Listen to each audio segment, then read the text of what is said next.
Olá, amigos e amigas, tudo bem? Então, no último vídeo nós falamos sobre a fonte criadora, ou presença da fonte, ou ainda sobre o Deus de todos nós. Olha quantas denominações, hein? Vimos a impossibilidade de entendermos ou compreendermos a natureza divina. Teríamos que acreditar na existência de uma fonte criadora, de um Deus, professando alguma crença, não é mesmo? Ou então, simplesmente, poderíamos não acreditar em nada e professar o ateísmo. Seria a escolha de cada criatura, não é? Na verdade, não temos comprovações de muitos fenômenos, de muitas coisas na vida. Já estamos falando sobre isso há vários vídeos, né? Em vários vídeos. Entretanto, nós temos também afirmado que poderemos perceber a presença da fonte em nós, dentro de nós, da nossa essência, especialmente se soubermos praticar meditações apropriadas. Nós já falamos isso no último vídeo e mostramos meditações em outros mais. Então vocês vão ter que encontrar esse rumo individualmente. Esse processo da meditação permitirá a união com o Deus de todos nós, de uma maneira bem concreta e perceptível. E como Jesus falava, ele e o Pai, né? Nós também, nós e o Pai, poderemos ser um. Não temos como comprovar, mas poderemos sentir essa presença. É algo maravilhoso, realmente. Agora, hoje neste vídeo nós vamos abordar um outro tema, bem complexo e também sem comprovação científica em certos aspectos, naturalmente. Vamos ter só evidências. Nós vamos considerar o ser hominal ou ser humano definido nas crenças cristãs. Aqui nós vamos estudar, neste vídeo e no próximo vídeo, vamos falar sobre a constituição do ser humano. Nós vamos estudar então o quê? O espírito ou alma. Que tal? Vamos considerar a aura, ou os corpos bioenergéticos, ou o perispírito. Olha quantos nomes também. Nós temos dezenas de nomes para denominar a mesma coisa. Vamos falar sobre o corpo físico também, vamos falar. Como é constituído o ser humano? Às vezes a pessoa fica falando de espírito, alma, e nunca se preocupou em perguntar, mas do que é feito esse espírito? Será que existe? E vamos também falar, não neste vídeo, mas no próximo, o que é a mente e o corpo físico, segundo o budismo. Então, de uma maneira geral, a ciência moderna, ela estuda o homem sem fazer referência a uma alma imaterial. Uma vez que, se existe essa alma, não pode ser observada nem medida pelos instrumentos científicos atuais. Então, as ciências só procuram estudar o aqui e agora, no que estamos vendo na terceira dimensão. Apesar disso, alguns cientistas eles têm tentado encontrar evidências da existência e da natureza da alma humana, do espírito. Muitas das pesquisas científicas sobre esse assunto vão em direção das experiências de quase morte, por exemplo. Porém, não existem provas conclusivas de que realmente os pacientes saíram do próprio corpo como espírito ou se sofreram alguma alucinação. Isso aí é tranquilo na cabeça dos cientistas e dos céticos. Eles não têm como comprovar esta estrutura imaterial, vamos falar assim. Há também alguns cientistas, como Ian Stevenson, dentre outros, vários outros, nos Estados Unidos, na Europa, em todo o mundo, e no Brasil inclusive, que conduziram estudos de casos sobre crianças, narrando experiências anteriores ao nascimento, e que poderiam sugerir uma possibilidade de reencarnação e tendo a reencarnação, portanto, a existência da alma, do espírito. Embora eles não tenham conseguido demonstrar pelo processo científico como isto poderia ocorrer. Então eles escolheram, na verdade, evidências científicas do fato. Brian Weiss, tratando pessoas utilizando a hipnose como recurso terapêutico, verificou ocorrências de regressão às vidas passadas dessas pessoas, de inúmeros pacientes, né? E que traumas sofridos em vidas passadas pareciam ser a origem dos problemas psicológicos, emocionais atual, na vida presente das pessoas. É interessante a leitura desses livros de Brian Weiss, como também os trabalhos de Ian Stevenson e outros autores muito importantes na literatura, para vocês terem indícios dessa possibilidade da existência de um espírito, ou de uma consciência, ou de uma alma constituindo o nosso corpo físico, e também da reencarnação, dos espíritos encarnando em corpo físico no trabalho evolutivo espiritual, que nós vamos falar sobre isso no próximo vídeo. Muito bem. Ao longo da história, inúmeros autores, seguindo a opinião das escolas metafísicas, tentaram estabelecer um local no corpo humano, corpo físico, onde se localizaria a alma, o espírito. Olha a preocupação, isso vem lá do tempo da Idade Média, já da Idade Antiga também. Então nós podemos citar Aristóteles, que dizia que a alma estava localizada no coração. E tem outros autores que falam a mesma coisa. Herófilo falava que ficava nas grandes cavidades do cérebro, a alma, né? Descartes falava que ficava na glândula pineal. Drelincourt falava que ficava no cerebelo. Vocês têm dezenas de autores falando dessa possibilidade de localizar a alma no corpo físico. O Willis, por exemplo, falava que ficava a alma no corpo estriado, aqui no corpo humano, né? Além de muitos outros autores. É uma loucura o que se pensa, do que se tenta definir a localização da alma. Onde será que ela está? Se é que ela existe, né? Bom, agora eu vou descrever mais um pouquinho sobre a ciência. Hoje a ciência tem hipóteses interessantes, considerando-se os estudos a nível do microcosmo, da física quântica. Eu publiquei já vídeos sobre esse assunto bem lá atrás.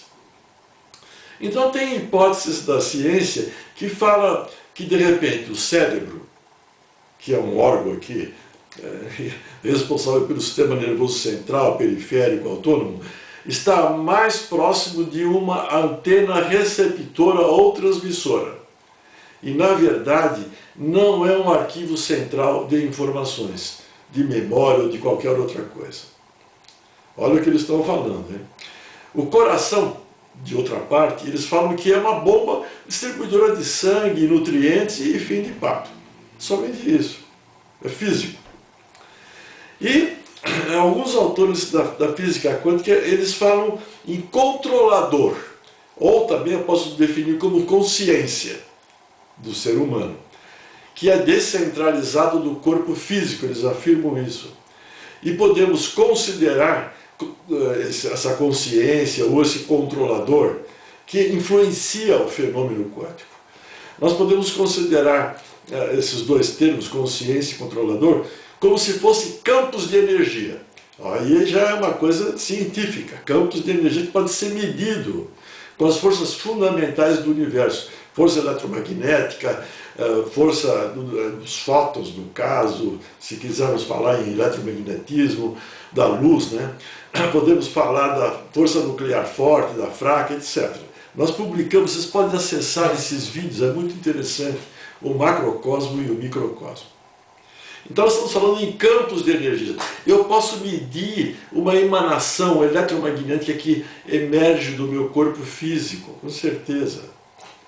E isso pode ser a consciência ou não. Nós vamos chegar no estudo deste vídeo, do próximo nós vamos compreender isso que eu estou falando. Muito bem. Então, hoje já se aceita que não é a matéria, mas sim a mente poderíamos chamar isso de espírito, né, também. São palavras sinônimas, vamos falar assim. Que é o controlador, isso é a ciência falando. A mente, a que produz o pensamento. E o pensamento é uma energia eletromagnética.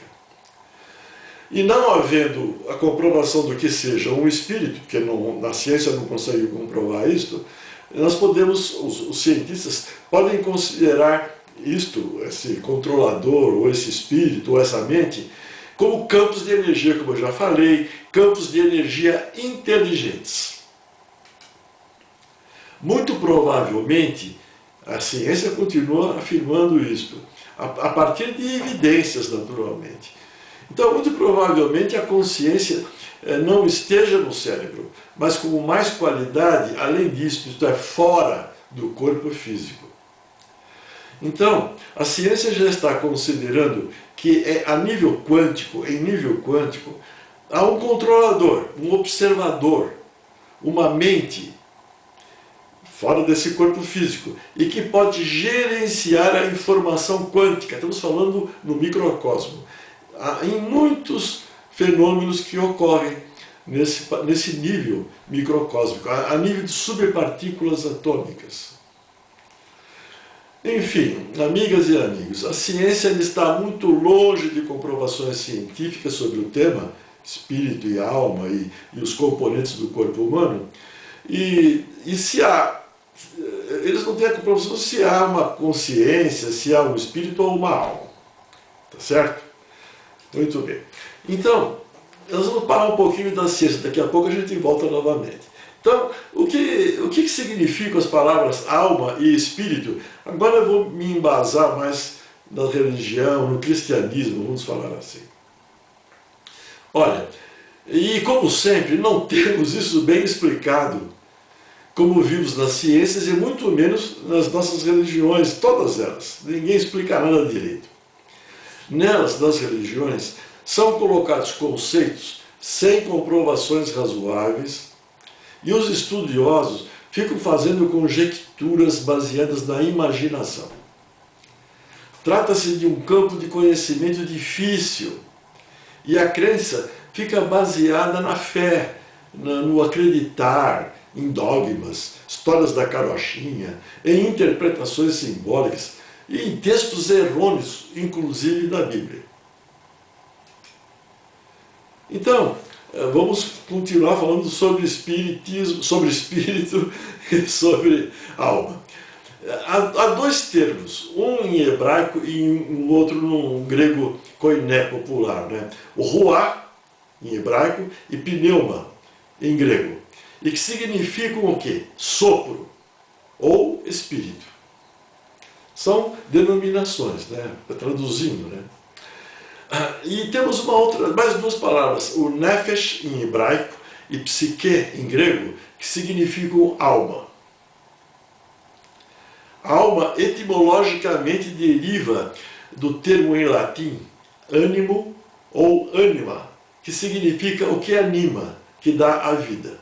Vocês vejam que a palavra aqui está dizendo que a alma dá a vida. Muito bem. E o espírito é um sopro. Para os teólogos do cristianismo histórico tradicional, haveria uma diferença entre espírito e alma, mas eles têm uma dificuldade enorme de definir o que é uma coisa e outra, mesmo porque eles não sabem, e ninguém sabe, do que é constituído um espírito ou uma alma. Como também Deus, nós não sabemos do que é constituído, a natureza. Mas eles, os teólogos, não explicam essas diferenças adequadamente por essas razões. Não temos como determinar a constituição do espírito, da alma, de Deus, de nada. Nós ficamos na base da imaginação ou de conjecturas. E vocês vejam, lá em Gênesis, no Antigo Testamento, no 2, item 7, nós vamos ter o quê? Deus criou o homem do pó da terra e soprou em suas narinas o sopro da vida, transformando-o num ser vivente. Olha que loucura essa frase. Isso é a história da carochinha. Não explica nada. Né? E quem viu Deus soprar? É uma loucura, né? O sopro, na verdade, dá a ideia de espiritual, mas isso tem na imaginação. E esse sopro, que é o espírito, seria o que daria a vida ao ser humano, ao homem, no caso. Em João, no Novo Testamento, no capítulo 6, item 63, nós temos o quê? Ele fala: a carne para nada aproveita. O que importa é o espírito que dá a vida. E cada momento momento que a gente examina um texto da Bíblia, a gente vai ter uma definição um pouquinho diferente. É tudo muito simbólico e é tudo muito da interpretação. E por isso que existem tantas religiões nesse nosso planeta, né? Agora, nós vamos dar uma paradinha aqui, antes de continuar, nós vamos fazer um parênteses e lembrar o seguinte. Olha lá o que eu vou falar, agora é ciência. Os seres orgânicos são formados por células, que por sua vez formam os tecidos, os órgãos, os sistemas. Que sistema? Sistema nervoso, circulatório, digestório, o que vocês quiserem, urinário, etc. Dos corpos físicos. Todos os sistemas, os órgãos, tudo, os tecidos, é tudo formado por células. Nós temos trilhões de células na nossa constituição. Isto vale para os vegetais, para os animais inferiores, né, e para os seres humanos, como eu estou falando. E nós já publicamos um vídeo sobre isto, sobre a célula e como elas fizeram para chegar num ponto de condomínio e de formar este corpo físico que contém trilhões de células. E todas elas se entendem no processo da vida. Tá certo? Muito bem. Então, os seres humanos, para viverem, necessitam de uma energia vital. Seria a alma das religiões? Lógico que não. Eu vou explicar isso um pouco melhor. Sem esse princípio vital, essa energia vital, os seres humanos não viveriam, simplesmente morreriam. E que energia é essa aí que dá a vida? Eu vou fazer uma sinopse, bem sumária, porque eu explico isso com detalhes em vídeos passados. Trata-se do que essa energia, esse princípio vital? Do ATP. O que é o ATP? É um nome dado para adenosina trifosfato, produzido num órgãozinho, organela da célula, denominado mitocôndria. Dentro da célula, que é microscópico, existem vários órgãos que a gente chama de organela. Um desses órgãos é a mitocôndria. E essa mitocôndria é que produz o ATP. Sem isso, nós morremos. O corpo físico falece. Todas as células produzem essa energia. Umas mais, outras menos, dependendo das necessidades dos tecidos e dos órgãos e dos sistemas. E as células, para essa produção, necessitam basicamente do oxigênio e da glicose. Não é só isso, mas eu vou só falar isso. Do oxigênio e da glicose. Sem o ATP, o ser humano simplesmente morre. Inclusive, nos Estados Unidos, quando o indivíduo vai para a pena da morte com uma ministração intravenosa de um produto que simplesmente inibe a produção do ATP, e a pessoa morre. Entenderam? Então, é assim que nós vivemos. Nós temos um ATP sendo produzido aonde? Na célula do corpo físico. Se nós pensarmos numa alma que é o princípio vital, então a alma está em cada célula do nosso corpo. De repente até pode ser, é uma hipótese, né? Mas eu não vou acreditar nessa minha conversa agora. O ATP, então, é a energia vital, o princípio vital imprescindível para a vida e é produzido a nível celular. Trata-se de um processo biológico da natureza. Não é Deus que vai ficar soprando para um ser de barro ficar vivo. Ele vai trabalhar de outra maneira. Eu não estou invalidando a ação de Deus, não. Mas ele vai trabalhar de outra maneira, com base científica, com base concreta, com certeza. Tá certo? Então isso que eu estou descrevendo agora, que é da ciência, não tem nada a ver com espírito, com alma, com mente, com o que vocês quiserem, consciência, controlador, observador da física quântica, não tem nada disso. Agora, nós temos alguns conceitos básicos sobre os componentes da célula, que eu também descrevo naquele vídeo que eu estou citando aí. Um é o núcleo, que está dentro da célula, e que contém o quê? O material genético, é o DNA nosso. Temos, em segundo lugar, a mitocôndria como importante, né? Que produz a energia. Temos uma membrana que reveste a célula e temos um líquido chamado citoplasma que fica nadando lá dentro dessa célula, né? Além de outros componentes importantes para a manutenção da vida, porque tem organelas que também excretam detritos das células no metabolismo celular. Na verdade, é como se fosse um ser humano em miniatura, né? Então, isso leva-nos a entender que dentro de cada uma dessas partes, aparentemente simples, é um vasto universo, é uma coisa de Deus. É a criação de Deus, com certeza. Não é? Muito bem. Então, as células, como eu falei, são como seres humanos em miniatura, porque ela tem toda uma fisiologia, uma morfologia, tem todo um equilíbrio energético para produzir vidas. Se de repente, lá no núcleo, no DNA, houver alguma alteração da constituição desse DNA, nós estamos encrencados, porque poderá ocorrer tumores, câncer maligno, benigno, em função de mudanças. De repente, nós estamos aí vivendo num ambiente tóxico, vamos falar assim, do ar ambiente, nós podemos ter uma alteração a nível celular do DNA. E, como consequência, uma alteração na reprodução da célula. E ela pode perder o controle dessa reprodução e virar um tumor. Entenderam? Então, estudem a célula, que é um campo maravilhoso do conhecimento. Esse vídeo que eu já publiquei vai ajudar bastante nesse entendimento. Entenderam? Então, cada célula é um ser inteligente e sobrevive por conta própria. Lembra que eu falei de sobrevivência e reprodução do ser huminal? A célula é igualzinho. Ela sobrevive a partir da produção do ATP, a partir de nutrientes, e se reproduz para se manter viva em espécie. Então, as células são inteligentes e têm vontade própria e um propósito de vida. Procuram ambientes que sejam adequados à sua sobrevivência e evitam todos os que possam ser hostis ou tóxicos, como eu já falei.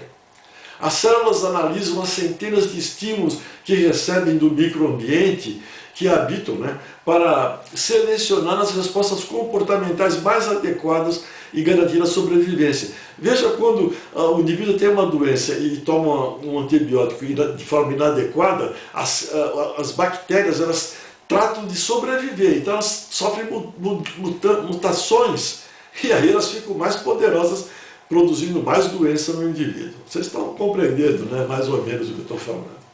As células são capazes de aprender com as experiências que vivenciam em seu ambiente, né, e de criar uma espécie de memória que é passada aos seus descendentes. Então tem bactérias que elas começam a ficar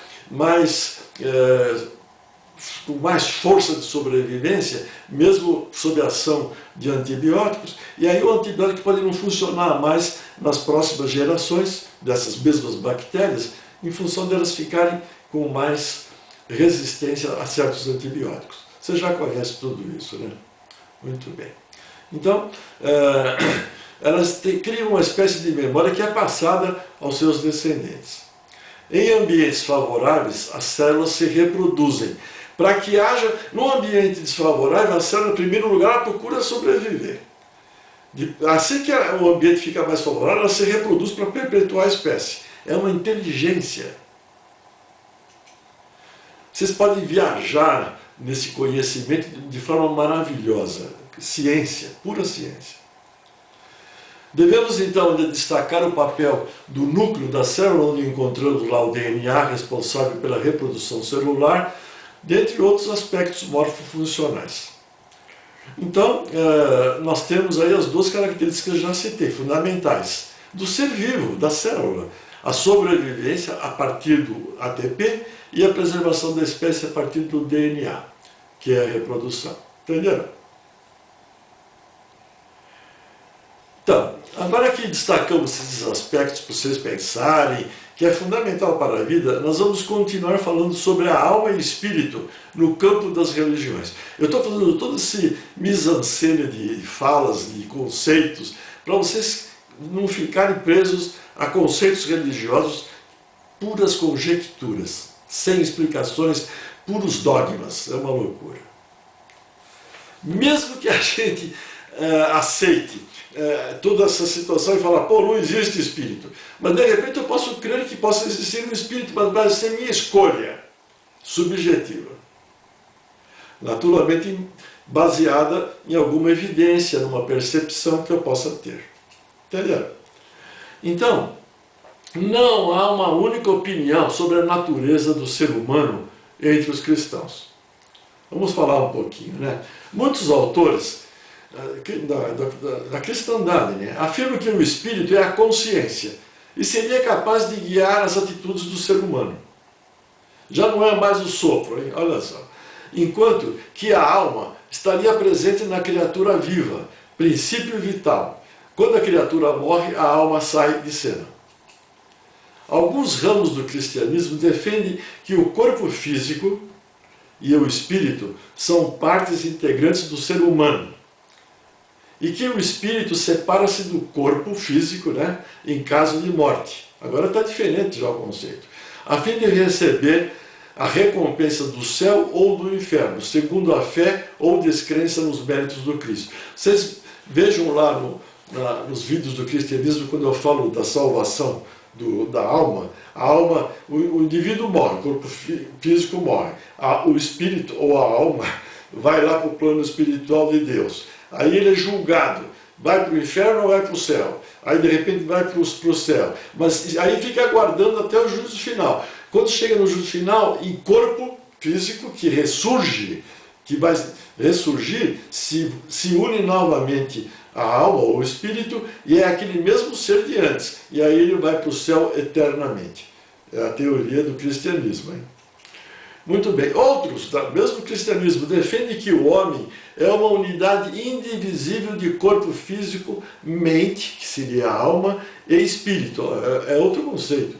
E que este último, espírito, é somente um sopro ou fôlego de vida soprado por Deus nas narinas do ser humano na criação, no Adão, em Gênesis 2, item 7.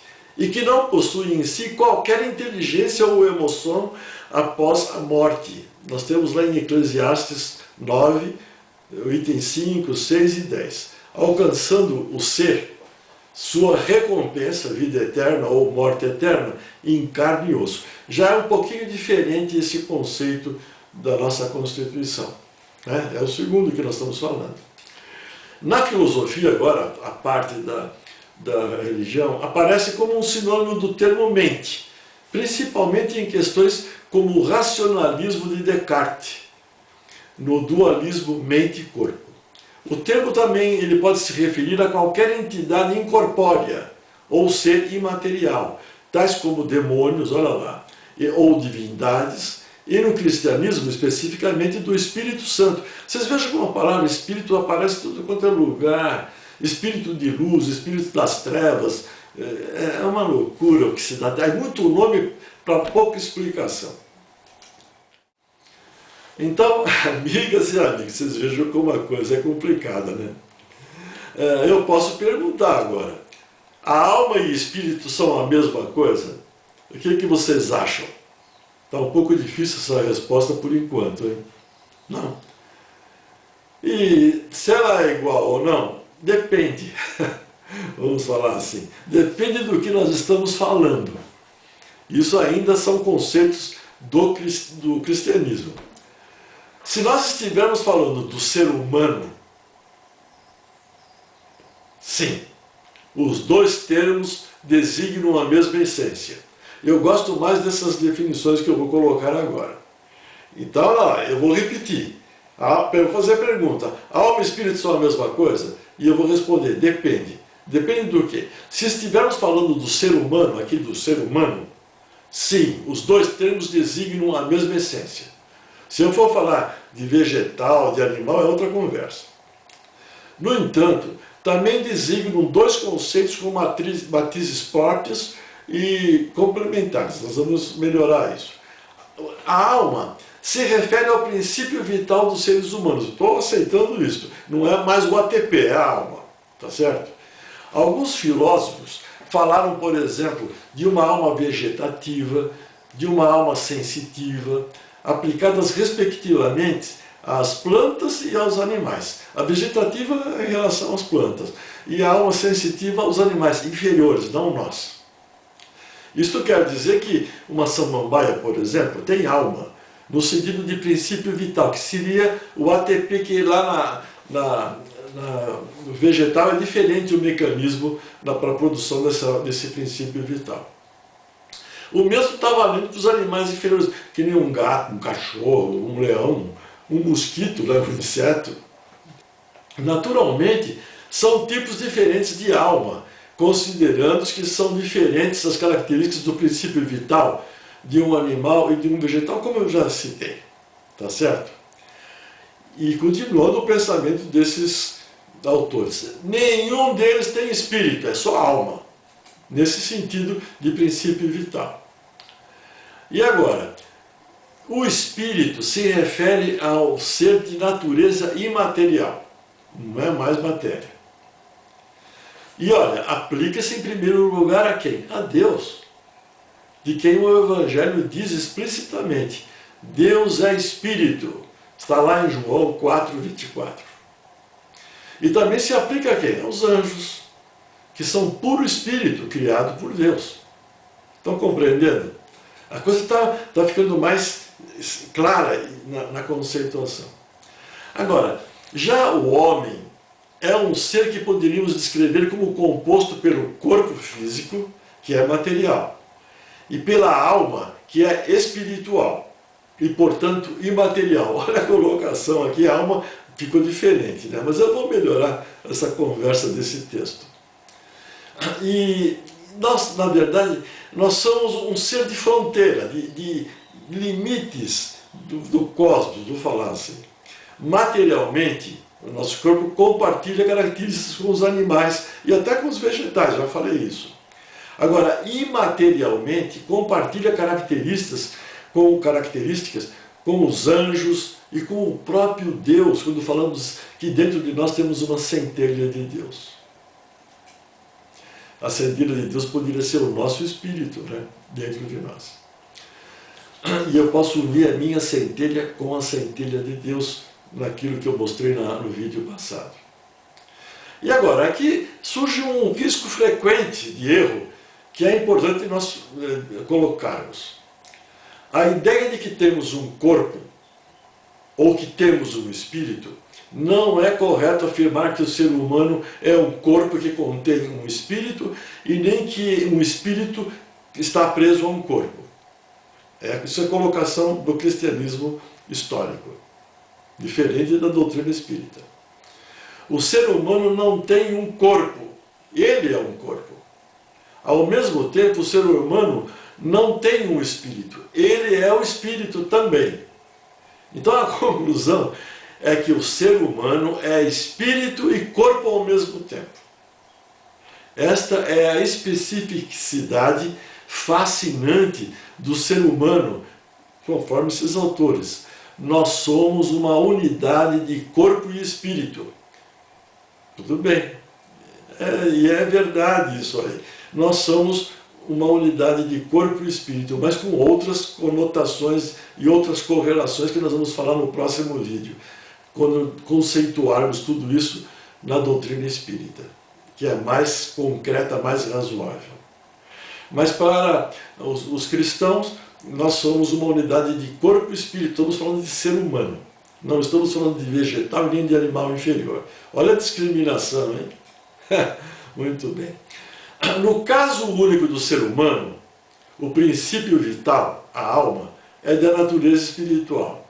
Isto quer dizer que a natureza da nossa alma não é apenas a do princípio vital de um animal, é de um ser espiritual e, portanto, imortal. que somos nós. Esta, aliás, é a base da afirmação da imortalidade da alma humana. Vocês estão percebendo a conceituação para poder falar em imortalidade da nossa alma, do nosso ser. E sendo espiritual, a alma, ela é necessariamente imaterial. E sendo imaterial, é imortal. Vocês vejam como o jogo de palavras é uma loucura, hein? Agora vem uma conversa aqui, né? Continuando esse raciocínio de que eu estou falando. Em suma, alma e espírito coincidem no ser humano como uma só realidade. Mudou tudo, hein? A nossa alma é espiritual. Em nós, a alma e espírito são a mesma essência. É jogo de palavras. Então, decorre disto um outro fato. Precisamente porque somos essa unidade de corpo e alma espiritual, a nossa alma espiritual requer o nosso corpo. E o nosso corpo requer a nossa alma espiritual. Porque é uma unidade, como eu já falei para vocês. Afinal de contas, sem corpo ou sem alma espiritual, deixaríamos de ser a unidade corpo-espírito que compõe a substância humana. É por isso que a fé cristã afirma a necessidade da ressurreição da carne. Vocês estão percebendo por que fala da ressurreição da carne? Por causa disso. Quando eu chegar no juízo final, que eu vou para o céu ou para o inferno de corpo e alma, estou falando alma, mas eu poderia falar espírito.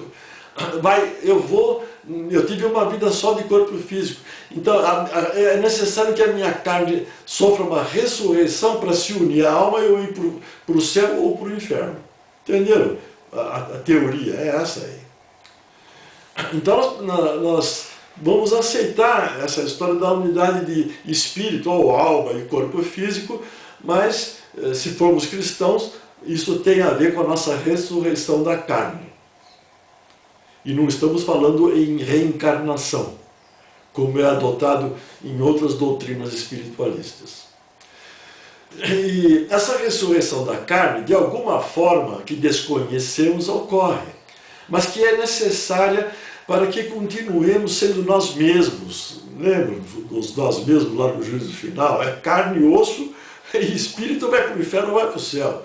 E Deus restabelecerá nesse juízo final a nossa unidade corpo-espírito após a nossa morte física, né? Ao nos ressuscitar, lá no juízo final, como eu já falei. Lembro da salvação ou não em espírito e corpo físico que descrevemos lá no cristianismo histórico? É assim. Veja como as coisas estão aclarando mais, vocês assistindo todos esses vídeos. É uma coisa maravilhosa. É fundamental que a gente tenha esse conhecimento para a gente ter uma crença, se quisermos ter a crença, de uma maneira bem embasada e legal. Aí a gente vai sentir Deus dentro da gente numa boa. E não vai ficar preso a rótulos religiosos, a crenças cheias de dogmas e problemas. Então, considerando tudo isso que eu já falei, e respondendo resumidamente a nossa pergunta inicial lá, eu vou perguntar de novo, alma e espírito são a mesma coisa ou não são? Então eu vou falar, depende. Os termos alma e espírito não são a mesma coisa, porque se referem a conceitos diferentes. Mas se estivermos falando do caso único do ser humano, estou falando de ser humano, então esses dois conceitos diferentes, alma e espírito, correspondem à mesma essência. Entenderam? Então depende a minha circunstância de análise, eu vou considerar a mesma essência para o ser humano e para o animal e vegetal não. Bem, eu acredito que essas últimas considerações deixam claro o posicionamento do cristianismo histórico acerca do que seja espírito e alma e corpo físico na sua integração. Não é? Na verdade, não há nada de novo nesse cenário. Fala-se em sopro de Deus, força vital, consciência, mente e outras palavras, tem milhares de palavras que não dizem nada de concreto, porque ninguém tem possibilidade de comprovação científica. Estou insistindo nessa conversa, né? Uma comprovação concreta, verdadeira. Nós não conhecemos a realidade da vida ainda. Somos muito ignorantes. Eu sempre estou falando isso, porque é isso. Então, não há nada de novo neste cenário. Fala-se em sopro de Deus lá, força vital, consciência, mente, e não dizem nada de concreto, não é?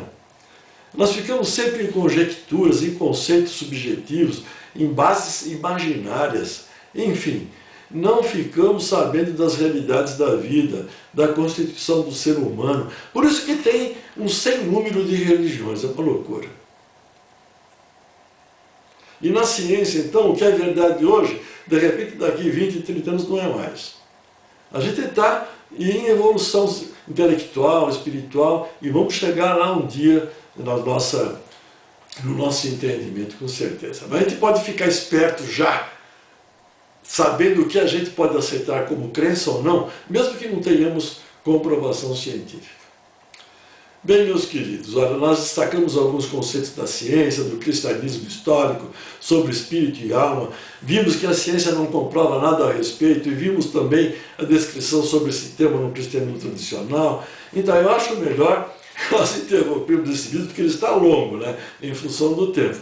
E no próximo vídeo nós continuaremos a falar sobre o espírito e alma, ditados por outras tradições espiritualistas, que vai ser importante esse conhecimento. Quem sabe esse conhecimento possa aflorar em nossa mente e entendermos melhor a constituição do ser humano, certo? Vocês precisam ver outros vídeos que eu já publiquei, porque embasa todo esse nosso conhecimento, com certeza. Então, meus queridos amigos e amigas, nós vamos juntos e misturados, praticando a fraternidade universal, o amor incondicional como meta e compartilhando conhecimentos. Compartilhe esse vídeo, dê o like ou dislike, inscreva-se no canal se quiserem e vamos trabalhando a nossa ascensão intelectual e espiritual a cada momento. Meus queridos, o Deus que habita no meu coração, olha lá, o Deus está habitando no meu coração, ele está em mim, com certeza. Mas é uma colocação minha, do hinduísmo no caso, né? Então o Deus que habita no meu coração, saúde o Deus que habita no seu coração. Namastê.